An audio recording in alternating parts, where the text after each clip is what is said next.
What's up guys, it's Topsy, and man, it's been a minute since we've done one of these tier listing videos. So, if you're unfamiliar, in the past I've gone ahead and tiered every single deck out of all these SpeedDuel boxes. And for today's video, that's exactly what we're going to be doing, continuing on with the newest SpeedDuel set, that of course being Battle City Finals. And man, I've just gotta say, that Battle City Finals set is absolutely insane. And my god, can you feel the power creep? Like, it's pretty damn crazy. Compared to like a lot of the other decks we've seen in the past, these decks stand on a tier of their own, and it's kind of crazy. Now, as to how exactly we're going to be grading each of these strategies. Well, first off, we're going to be grading each of these decks based on the 20 card deck you're expected to play. In this case, it's going to be more than a 20 card deck, but we'll get into that as soon as we start looking at each of these strategies. In addition to taking a look at the deck the way it's pre-constructed, we're also going to be taking a look with the deck with its dedicated skill. In the case of Battle City Final, it's going to be all the gold skills. Finally, we're also going to be grading based on the quality of cards each deck has. So we're going to be taking a look at how well the archetype the deck's based on is supported. In addition, a lot of the miscellaneous cards each strategy has, those cards being like the Book of Moons, the Bakura removal type. So that's all we're going to be taking a look at each of these decks. But before we do get started, I would like to ask you guys for a huge favor. If you can leave a like and subscribe to this channel, then that'd be very much appreciated. I am trying to get this channel to 5 subscribers by the end of the year, and I can't do it without your help. We're getting very close, and that's super exciting. So if you'd like to show any type of support to me, that'd be very much appreciated. Alright, enough about that. Now let's jump right in. Alright then guys, so here we are on our old tier list, and man, this brings back a lot of memories. And taking a look at some of these strategies, yeah, this is going to be very interesting to see how we grade each of these decks. So, starting off the list, we're going to have the very first deck listed on the YUGIOH Pro website, like the database, and that's going to be Yugi's Face Knight archetype. So, this deck is pretty damn insane. Where exactly does it tier though? I know for sure this deck's going to be at the bare minimum an A tier, and if that, like top of A tier, but genuinely thinking it right now, I think this is potentially like somewhere in S tier, like pretty high up in S tier. I think it's better than Cyberblader. I think it's better than Dinosaurs. Honestly, it's better than Vampires. And man, this is better than Fossils though. That's the question. This strategy does have potential of having some pretty bad hands due to some of the cards in the deck, but genuinely thinking, the output of this deck is absolutely insane. So for now, I'm going to put it just below Fossil. I'm going to go ahead and take a quick look at the deck once again to see if I change my mind though. Alright then, so here we are in the database, and let's take a quick look at Yugi's deck. So of course, as I said, it's the Face Knight archetype with a little sprinkle in of Slifer. So of course, yeah, we have the Slifer, we have Knight, King, Queen, Jax, Joker, Imperial Bower. These two cards are absolutely insane. Like, if you open Bower and Joker tonight, it's like a done deal. This is just such an insane combo to open. Of course, we have the Arcana Triumph Joker, not a bad boss monster whatsoever. We have some decent normal summons in the deck, like the Big Shield Garna, Obnoxious Celtic Guardian, Breaker, always nice to see. We start getting to a little more dubious areas with the Dark Magician Girl and Dark Magician, but at the bare minimum, we do have the Magic Kariba, which is a super annoying card. As a whole, the monster roster is pretty damn good, and even opening a card like Slifer isn't that bad just because you can mulligan him with the skill. So, monsters so far, pretty damn good. Moving on to the spell cards, we have insane cards like Swords of Revealing Light, A Monster Reborn, Thunder Speed Summon, Spell Shattering Arrows, all really good spell cards.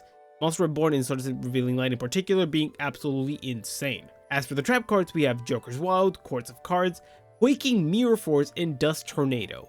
Yeah, honestly, this deck is ridiculous. There's just so much good stuff going on, and just to get a look at the staples alone, it's ridiculous. Now, as for Yugi's main skill, that being Sky God Revelation, it's actually a pretty damn good skill too. So what this skill reads is that when you normal summon a monster that's level 10 with mystery attack, that of course being the Slifer the Sky Dragon or the Arcana Knight boss monster, I forgot her name, you can draw until you have 6 cards in your hand, and that's insane. Essentially, you're mirroring the effect of Cards of Sanctity from the anime, so that's a really good effect. But in addition to that, we also have the effect that you can reveal Slifer in your hand, put it at the bottom of the deck, and draw 1 card. So if you can't summon Slifer that turn, you can just mulligan him and get a better card in your deck. And also, if you want to see Slifer, you're able to search it off the second effect of the skill by discarding one card and adding it to your hand. Honestly, as a whole, this skill is phenomenal. The deck does pretty much everything you need it to do, and you know what? I think I'm coming around to this. Genuinely, I believe this potentially might be the best deck we've seen so far in speed duels. And that's crazy because I'm such a big advocate for vampires and fossils being two extraordinary decks. But like, when you take into consideration just how robust the archetype is for this deck, not only that, but like some of the absolutely insane cards this deck receives, I feel like there's a really strong argument for saying it's the best deck we've seen thus far. But in the comment section below, give me your thoughts. Am I bugging? Am I wrong? I can't see myself putting this below anything here. So far, S tier. Alright then, so next deck up we have is Blue Eyes. So Kaiba's Blue Eyes deck is interesting. It's like a Blue Eyes Union hybrid, and it's not the best thing I've seen. Let's take a look. Out of here, where would I tier it? It's clearly not an S tier, not an A tier either. Honestly, I don't even think it's a B tier, just because you can get some bad hands with this. Like, some hands are abysmal. It's not F tier, because this deck would clean house with any deck here. I don't think it's D tier either, because the ceiling of this deck is pretty high when you open like the God hand. So it might be somewhere in C tier, but where exactly? You know what? I'll put it at top of C tier. That seems fair to me. Just because this deck has some hands that are just not fantastic, where it feels really, really bad. And at that, the skill doesn't do all that much for the deck either. So let's take a quick look. Alright then, so for Kaiba's deck, alright, so here we have Obelisk the Tormentor. His deck does have 3 copies of Blue Eyes White Dragon, which isn't great. You'll see why. We also have the King of D, really good card. Death Pharaoh Imp, Ancient Lamp, Lejin, funny cards, but they're not fantastic. We move on to the Union stuff, X-Head Cannon, White Dragon Head, and Z Metal Tank. I love these cards, but in here, they're not too good. Econ, phenomenal. Shrink, great. Union Hanger, an amazing field spell. Flutter Summoning Dragon, really cool because it is searchable off the effect of King of Dragons, so that's pretty damn nice. Moving down some more, Dragon Revival Rhapsody, a very, very powerful revival spell, so that's pretty good. Trade-in, great for drawing cards, so if you draw this with the Blue Eyes, you're in a pretty good situation. Moving down some more, we have the Union Scramble, Shadow Spell, Loop of Destruction, and finally Champion's Vigilance for rounding out the trap cards. We also do have a little bit of an extra deck with XYZ, XY, and XZ. Funny that we didn't get, what was it, YZ? That was interesting to see that we didn't get that, but I mean, it's whatever. Overall, the deck feels like it could be damn good. There's a lot of really good stuff here. Loop of Destruction, Shadow Spell, as we mentioned, the Shrink, the Econ. There's like a lot of really good cards here, but of course there are a ton of bad bricks with the Obelisk, the Blue Eyes. Ancient Lamp is funny, but like it doesn't do all that much for you. If we move on to the skill, it doesn't feel that much better because the skill reads. It has a really cool effect where Obelisk is able to attack each monster your opponent controls. So that's very, very nice. But the other effect is that you can reveal Obelisk and Blue Eyes in your hand to set them at the bottom of the deck to draw 2. Now, that effect is very, very nice, being able to draw 2, but the fact that you need to have both Blue Eyes and your Obelisk in hand to even activate that effect is criminal. I would have loved if the skill read, you can reveal Obelisk or Blue Eyes, and maybe even make a caveat where if you reveal both of them, you can send both of them to draw 2. But it would have been so much better if you could reveal one or the other to mulligan them, because those cards feel awful to see in your opening hand, just because you can't do all that much with them, and they just kind of break you in. You can't afford to break in this deck. Of course, the effect to go ahead and search out Obelisk is nice, but like, you know, it's kind of like a whatever thing. But yeah, it feels kind of bad putting it at top of C tier. But genuinely, like, some of the hands are they're just really, really bad. You know what? I think this deck could beat the Homunculi deck. Yeah, I'll put it almost bottom of B tier. Just because, like, you can open some insane hands with this deck. Like, normal King of D, search Flutter Summoning Dragon, summon double Blue Eyes is really, really good. And if on top of that you have, like, Champion's Vigilance, it's, like, it's really, really strong. So I gotta give the deck credit there. It does have the Union stuff, so I gotta put some respect on that too. That was one of the best decks at one point in speed duels. So yeah, you know what? Bottom B tier feels more than fair. And that's me like giving the deck some extra love. I feel like it should probably be somewhere in C tier, but you know what? I'll leave it there. Alright, but give me your thoughts in the comment section below. Alright then guys, so next character up we have Joey himself. Alright, where does our little Brooklyn man go? So Joey's deck is actually, I've talked about how I think Joey's strategy is pretty boring, but just because it's boring doesn't mean it's bad. And honestly, it's pretty damn good. It is an aggressive deck that is able to deal a ton of damage. Genuinely speaking, I believe that we can move this. Yeah, it's better than everything else here, in my opinion. Where do we look at it in 8 tier? I think it's better than Spell Counter Deck. I do think that. It's even better than the Neos deck. I love that deck, but I think it's better. It's better than the Bug deck because we're now playing with My Precious Queen here, if you guys remember. Honestly, it might even be better than Amazonas. It's better than Red Ice though. I think it is. Does it stop at top of A tier? Yeah, I think it's like top of A tier. Like, genuinely speaking, this deck is really, really good. It's just very, very boring. All right, let's take a look at it. Alright then, so here we have Joey's deck, and we have Gil for the Lightning, Total Defense Shogun. I mean, Shogun's whatever. Gil for the Lightning is a neat card. It's kind of like his own version of a god card, but not as good, I guess. We have Jinzo. It's always nice to see Jinzo. It's a great card. Absolute Crusader is honestly low-key kind of good just because it nichely the effect does come up and can be pretty damn strong against some of the decks here. Blue Flame Swordsman is an awesome addition, as well as Valkyrie Knight. Penguin Soldier honestly can win you games out of nowhere. DD Warrior, great support. Invader of a Throne is kind of like a whatever card in my opinion. Command Knight's really, really cool. And Guilford, Guilford does what Guilford does. Honestly, the monster lineup is not bad at all. There's a lot of big monsters that are able to do some big damage. Some of the cards here have a great utility. And even with cards like Jinzo and Guilford being in the deck, is not that bad just because we have our pretty damn good skill with them. Moving on to the spell cards, we have some pretty good cards in here as well. Sol and Luna, amazing card. It being a quick play spell is incredible. And if you pair this up with a card like Penguin Soldier, it's like GG's. It's so damn good. Fissure, honestly, not the best type of monster removal, but honestly, it could be worse. It still is monster removal, so that's not that bad either, especially if you're going like second, your opponent only established one monster, so it's not the worst. Rhoda, of course, always great to see in warrior decks. United We Stand and Fusion Sword of Musaba, not bad as equip souls at all. Moving on to the trap cards, we have Trap Hole of Spikes, not bad whatsoever. Fairy Box, very annoying. Floodgate, always fantastic. Kunai Chain and Blast with Chain. Blast with Chain, we know how good this is whenever it's paired up with a Geo-free card. So of course, phenomenal trap card. Yeah, as I said guys, the lineup for Joey is just really damn solid. Like, there's nothing flashy about it. It's just very concise as to what it's trying to do. A lot of great support cards, and the monsters, they get really impressive very quickly. So yeah, not bad whatsoever. Let's move on to his skill now. As for Joey's skill, Battle City Slugger, this skill is really damn good too. So the blanket effect that it has is that all warrior monsters you control gain 100 attack for each warrior you control. And essentially, if you have a full field of warriors, each of them is gaining 300 attack points, which seems small at first, but when you take into consideration like all the cards you're normal summoning, like the Gilfrey of Light, he becomes 2100 on the full board. We even have cards like Command Knight, which is able to boost everything up by more. And like, there's a lot of cards that get really big very quickly.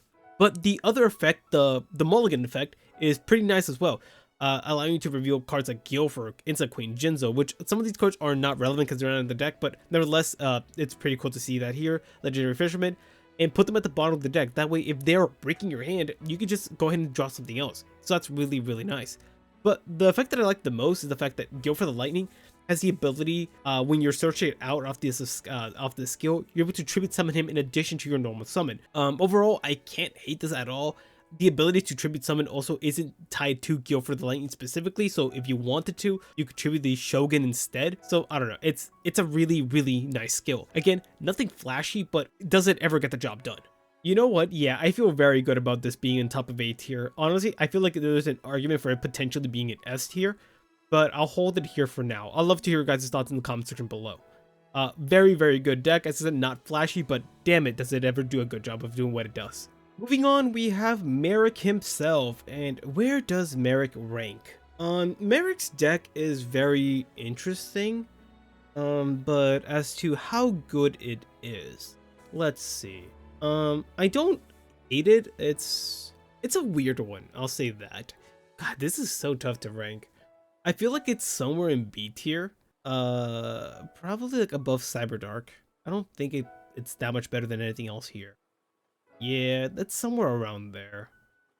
All right, let's take a look as to what exactly I mean. All right then. So yeah, Marik's deck. So as you can see, we have all 3 pieces of raw in this strategy, which is kind of neat. The cards kind of work. They're just neat.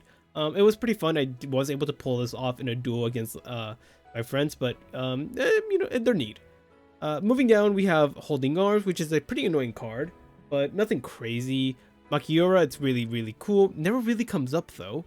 Lord Poison, Lakanga, and Granadora are decent cards. Granadora, surprisingly enough, is pretty relevant just because it's so big. Lava Golem is a pretty annoying card for your opponent to deal with. Revival Jam is ass. Reactor Slime, however, really good card. Dark Geroid's pretty neat. It's able to out weird cards. And Nudoria is really annoying for your opponent to deal with just because you're able to remove everything on field. Overall, the monster lineup is a mixed bag, but not the worst I've seen. Moving on to the spell cards, we have Millennium Revelation, Owner Seal, and Remove Trap. We also do have Monster Reborn in this deck, but it's just not listed here because it's already in Yugi's deck, so that's something important to keep in mind. So that's a really strong spell card the deck has access to. Moving on to the trap cards, we have Malevolent Catastrophe, which is a really powerful backward removal. Hidden Soldier, it's neat, not crazy good. Sakuretsu Armor, however, very good trap card. Nightmare Wheel and Metal Reflect Slime. So the best aspect of this deck has to be its back row. The Metal Reflect Slime, Nightmare Wheel, Sakuretsu Armor are all phenomenal, especially the Malevolent Catastrophe. And the fact that we also have the Reactor Slime to pair up with the Metal Reflect Slime is very good. That alone is very hard for certain decks to out. It gives you time to pretty much build up to summon your god card.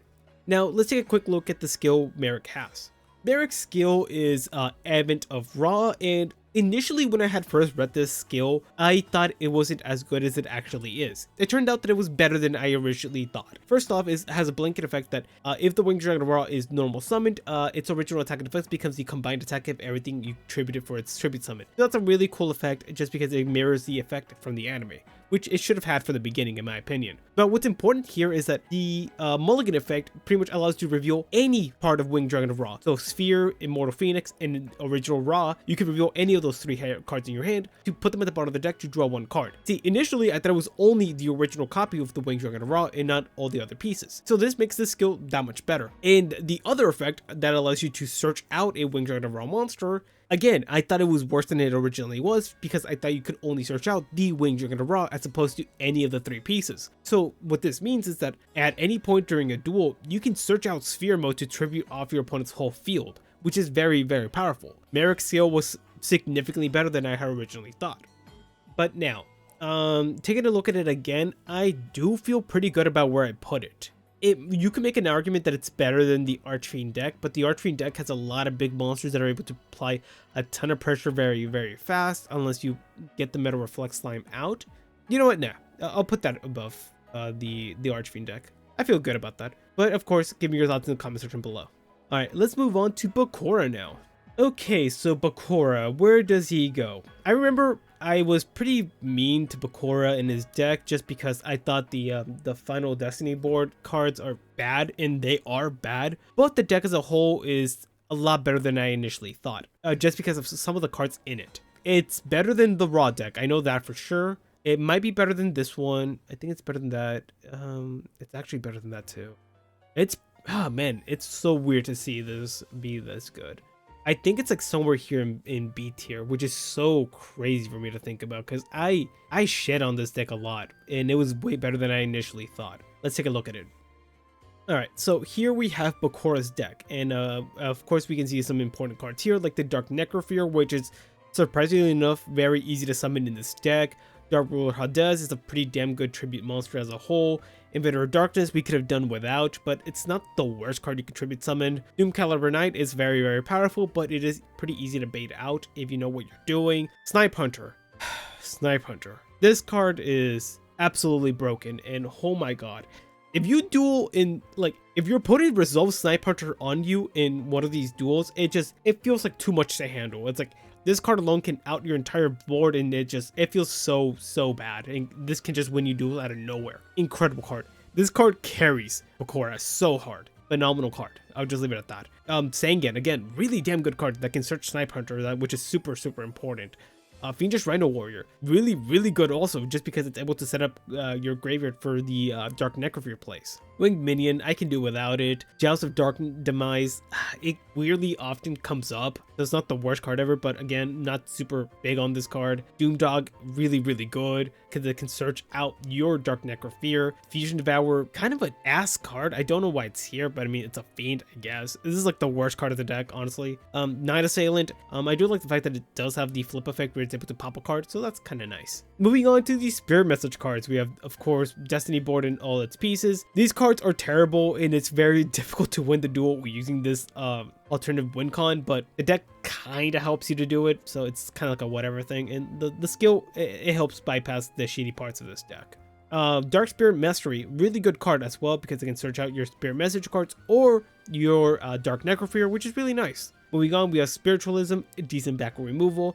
Premature Burial, extremely strong. Foolish Burial, again, really strong, because you can send the Fiendish Warrior. Offering to the Doom, one of the best type of monster removals in the game already. Moving on to the trap cards, we have Stenches of Doom and Zoma the Spirit, which are both really good trap cards. Zoma being one of the best trap cards in the game. Honestly, yeah, as I said, I don't love Bakura's deck just because it has so many like bad cards, specifically in the Destiny board stuff. But genuinely, some of the monsters here and even some of the back row is just so damn strong. And like if your opponent opens certain hands, it feels so oppressive and very hard to deal with. Now, as for his skill, Pure Darkness is honestly a better skill than I initially thought it was going to be.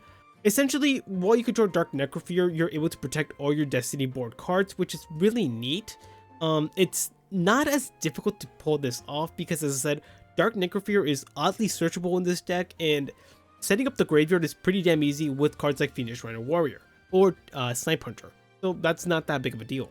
And the last thing I can say about this skill is that I do like the fact that you are able to mulligan all these Spirit Message cards and then just to be able to draw something better. Of course, this deck does struggle from the fact that you are able to break if you open too many of the Spirit Message cards, but at least you do have a skill that somewhat tries to like fix that. So I gotta give it credit where it's due.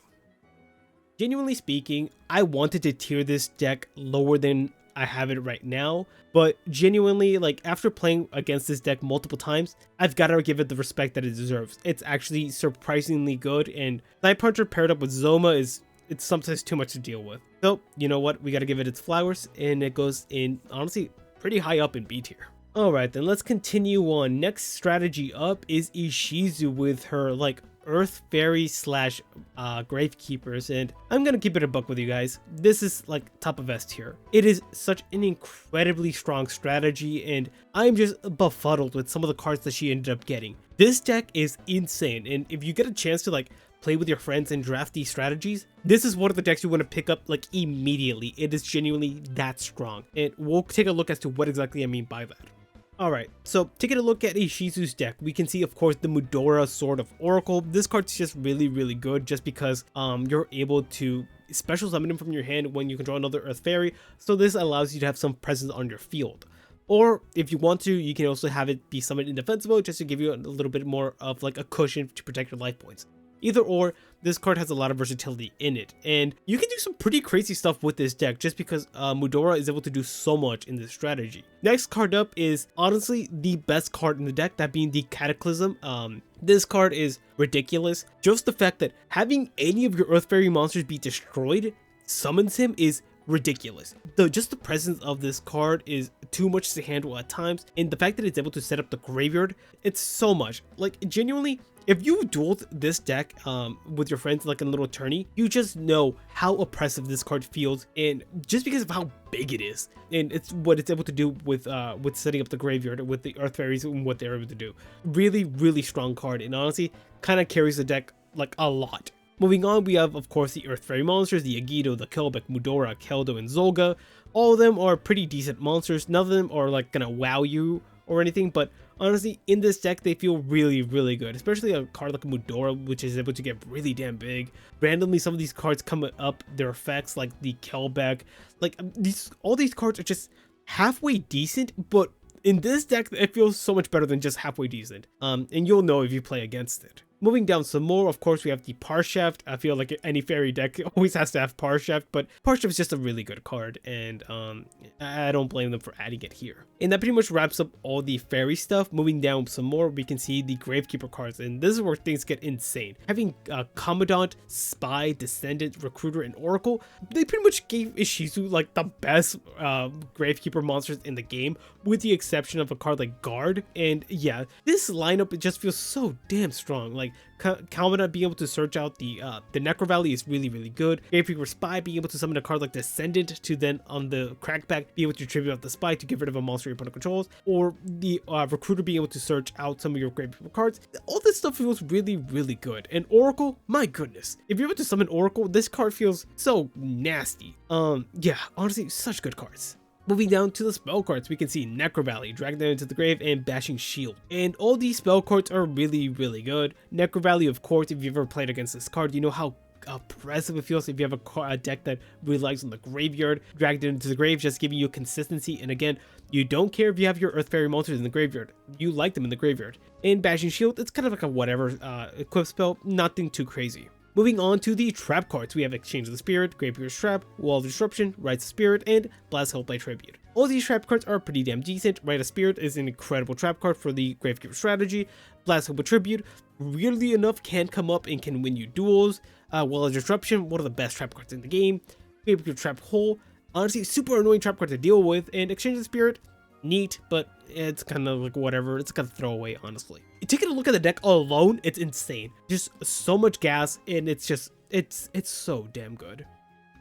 Now, as for Ishizu's skills, the skill it's neat. It's nothing insane, but at least the first part of the effect is really good. Being able to, during your draw phase, take a look at both cards of the top of your deck is really nice, just because you're able to dictate whether or not you get one of those cards in your hand or set up your graveyard with the other one. And that's very powerful. We've already talked about how the Earth Fairy stuff likes being in the grave, and you don't mind that whatsoever. And like best case scenario, you can like add a Gravekeeper to your hand and send a Earth Fairy to the graveyard, and you're like doing really nice.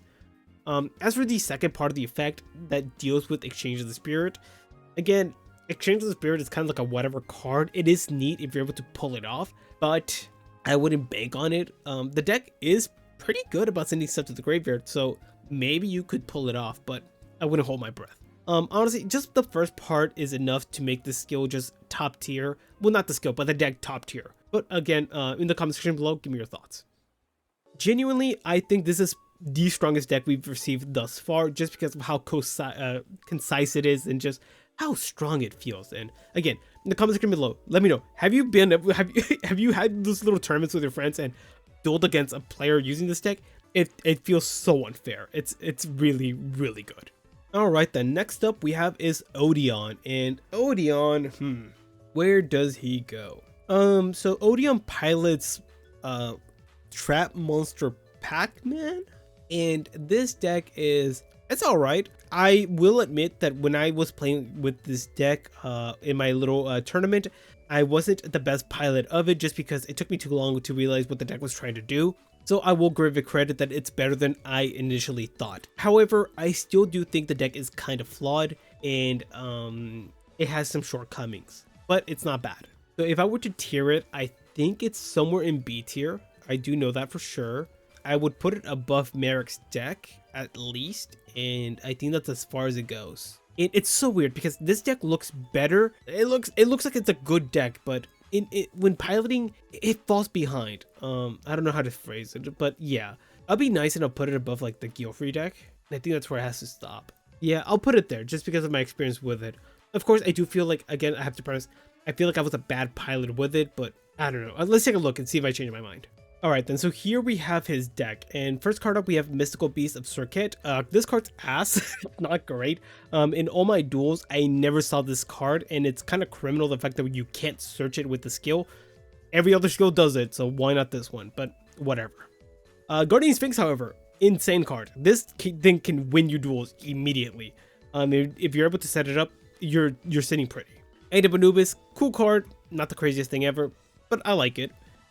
Guard, amazing flip monster, and can keep you in duels really nice, especially if you're able to like tribute off for like a Sphinx or Anubis next turn.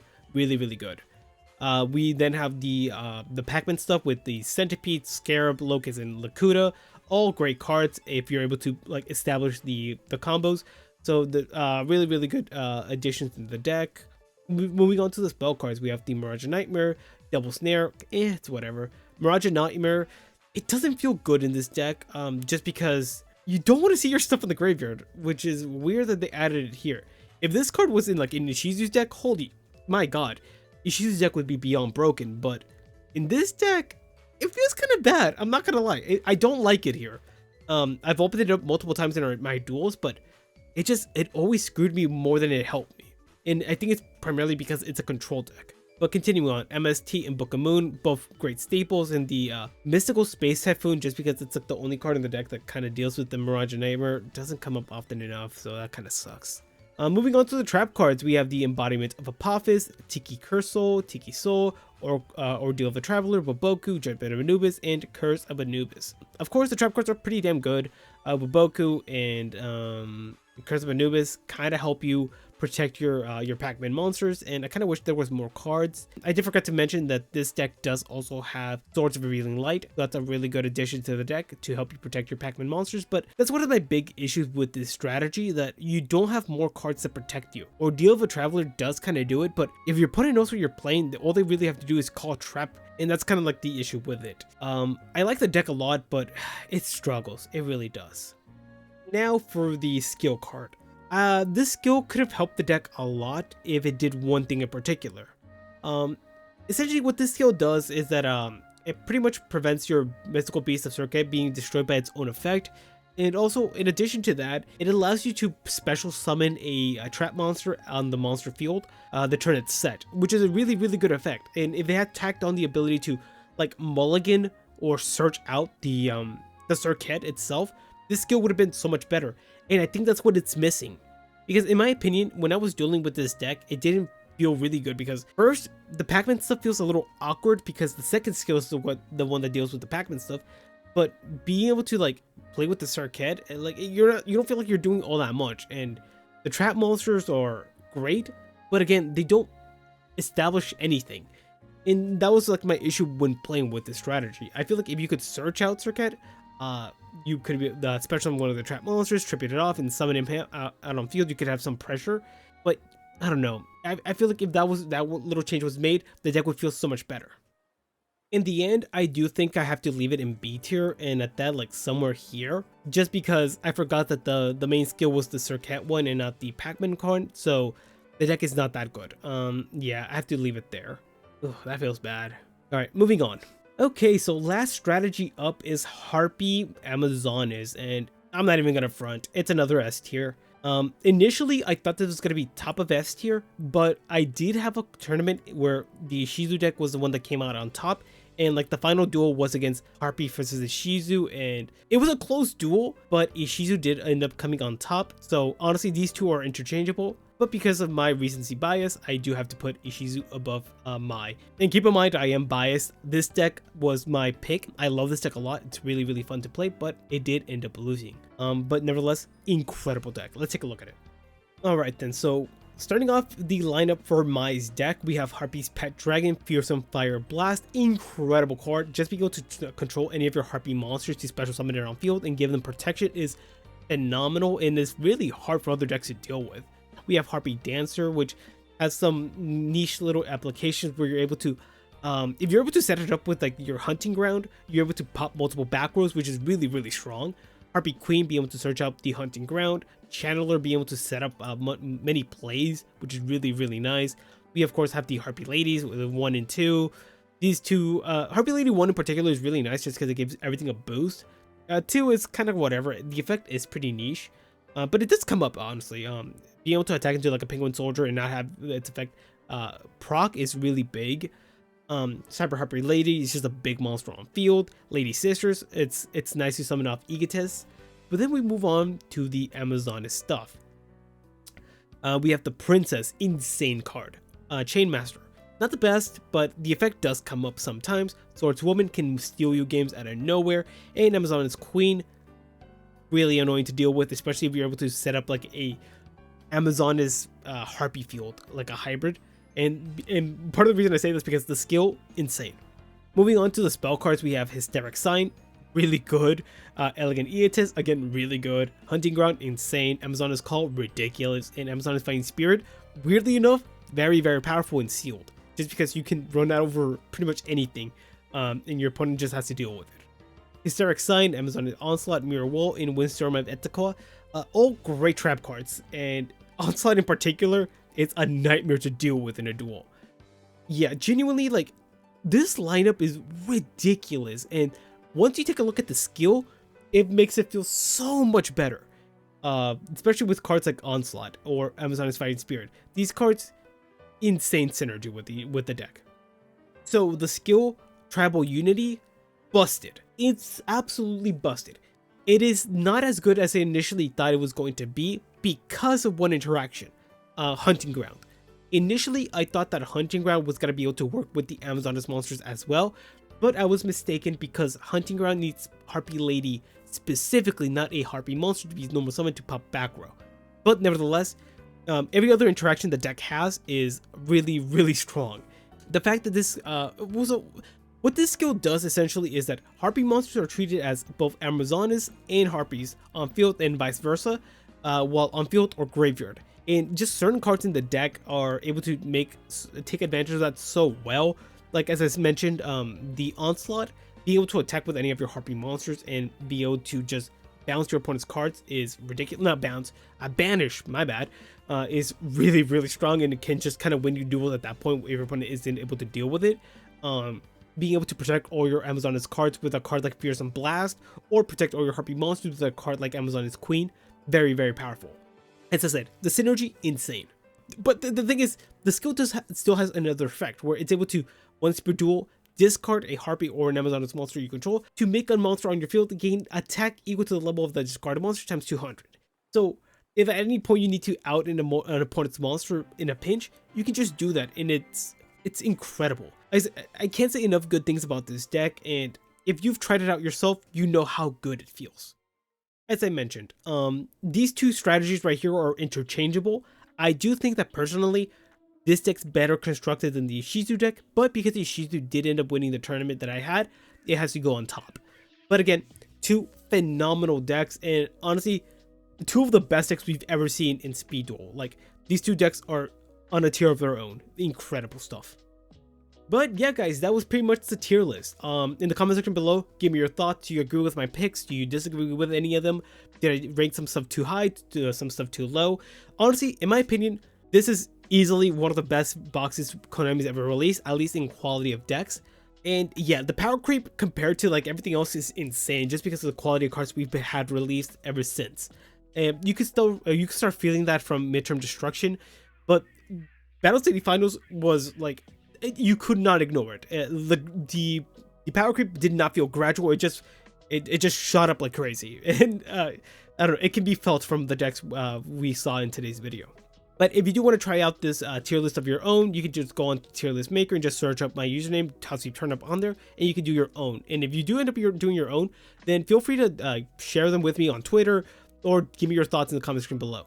All my socials are in the comment section or on my YouTube profile. So with that being said, guys, I've been your boy Topsy. If you did end up enjoying today's video, then leaving a like and subscribing is a great way to show your support. But as usual, guys, have a wonderful day, and I'll catch you on the next one. Bye.